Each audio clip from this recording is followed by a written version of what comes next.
video.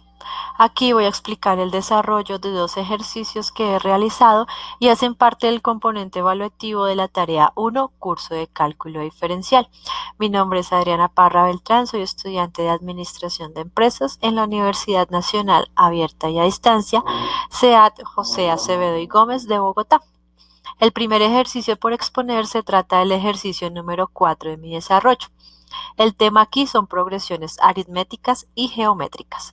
Una progresión se define como una secuencia de números que se caracterizan por tener una diferencia o razón común dependiendo si es aritmética o geométrica respectivamente.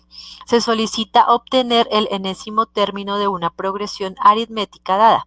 Para ello se usa la fórmula a sub n igual a sub más d por n menos 1, donde a sub 1 es el término inicial de la progresión y d es la diferencia común.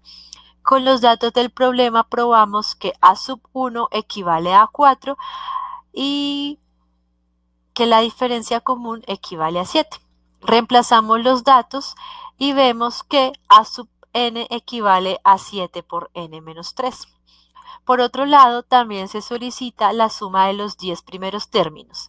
Para los 10 primeros términos se usa la fórmula a sub 1 más a sub 10 por 10, el cual es el orden de la progresión sobre 2.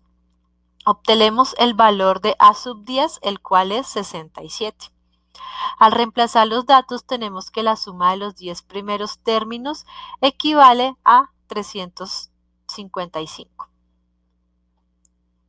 Por otro lado, se solicita también obtener el enésimo término de una progresión geométrica dada. Por eso debemos calcular la razón común y el término inicial. El enésimo término de una progresión de este tipo equivale a sub 1 por r elevada a la n menos 1.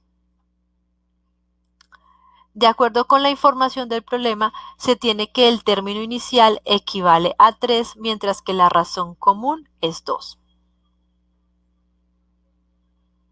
Es decir, que a sub n es igual a 3 por 2 a las n menos 1.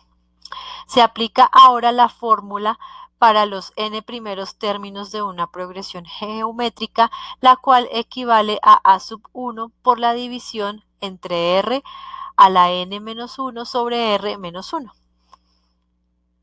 Si reemplazamos n con 10, se tiene que la suma de los 10 primeros términos para esta progresión geométrica equivale a 3069. El segundo ejercicio para exponer se trata del ejercicio número 5 de mi desarrollo. El tema aquí es gráficas de funciones en GeoGebra.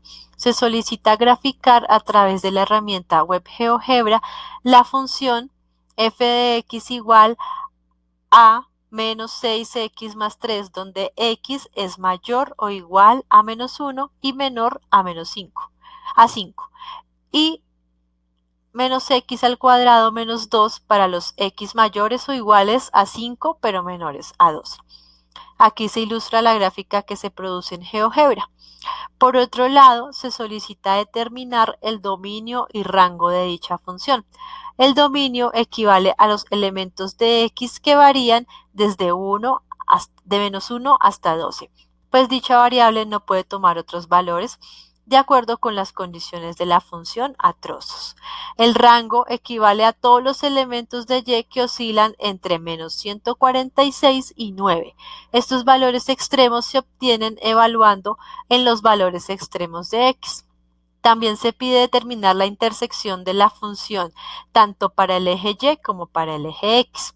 Haciendo por un lado x igual a 0, se obtiene la componente vertical del punto de corte de f con el eje y, mientras que si hacemos y igual a 0, se obtiene la componente horizontal del punto de corte con el eje x.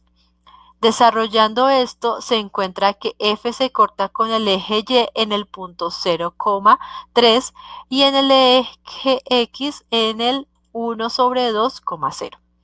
Con esto he finalizado mi explicación, espero haya sido de su agrado. Buenas noches.